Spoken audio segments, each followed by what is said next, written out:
Where we left off, we finally got the roof and the drywall ceiling installed. The problem is we completely ruined the finish on the walls during the installation of the roof. Not to mention, they didn't do a very good job the first time around. Curves this way at the bottom. So the first thing I did was take my jackhammer and remove some of the excess concrete. Today, finally getting the walls done, and going with Sia. He's doing a nice texture here. I've been waiting so long to get these walls finally done.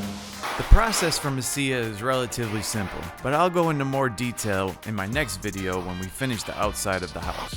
The most difficult part is definitely the corners and edges. Maestro in action. Action! I don't know, I tried to do it, but it's not working. The second finish of the walls actually went surprisingly smooth. The problem was the money I spent on redoing the walls a second time meant I didn't have any money left to hire people to help me with the bathroom, and I would have to do it entirely by myself. One of the only things I'm a little cockroach. First I had to plaster all the block with concrete and get it ready for finishing. Then I had to make a shower pan, which was much more difficult than it looked. I did this using a mixture of sand and cement. And I really have no idea what the I'm doing. Now all of the walls were ready for finishing. Then I put in a concrete subfloor, which was very physically intense but not very hard to do. Hello, my name is Steve. Today, I'm working on a bathroom. I'm using a product called Chemicolor Chacum. That's right, Chacum. You, English-speaking person in America, have probably never heard of this. And that is because I don't think they make it in America. As far as I know, I am the only American who has ever attempted to Chacum a bathroom. The truth is, I was too focused on getting the work done to take any good videos, but here are some pictures of the process. I would say altogether that it took about 5 days. Chacum is a very versatile product.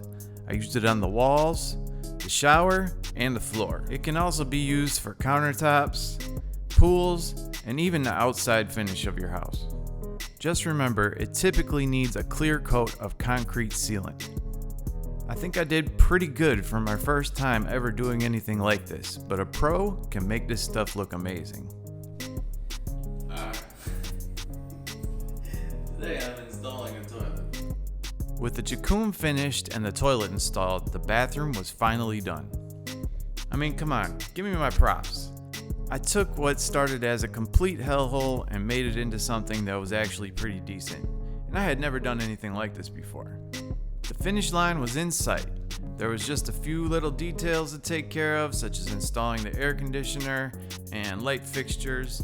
Other than that, there was only one major project left to do before we could move in: the floor. That meant more materials, more cement, more sand, and more gravel. The first thing we did was lay out the malla, which is the Spanish word for this metal grid that reinforces the concrete subfloor. Mixing concrete by hand is a lot of work, so we did the floor in 2 separate pieces. I opted for polished cement, which is different from polished concrete. A polished cement finish needs to be done while the concrete subfloor is still wet. With the floor done, all I could do was wait for it to dry, so I set up this hammock and took a nice little nap. After it was dry, I cleaned it up a little bit and proceeded to sand it with a hand sander ever so lightly. Then I mopped it thoroughly and applied this concrete sealant with a paintbrush. Now, obviously out there in the jungle, we didn't have internet services, so the last detail was to install Starlink satellite internet. Yay, we were finally ready to move in. But wait, what were we missing? Oh right, furniture. Well, I made some tables out of electrical spools and whatever else I could find, and that helped us organize a bit. It wasn't exactly luxurious, but it worked. We had air conditioning and running water, and what we didn't have was a mortgage. I slept well knowing that we would always have a place to stay.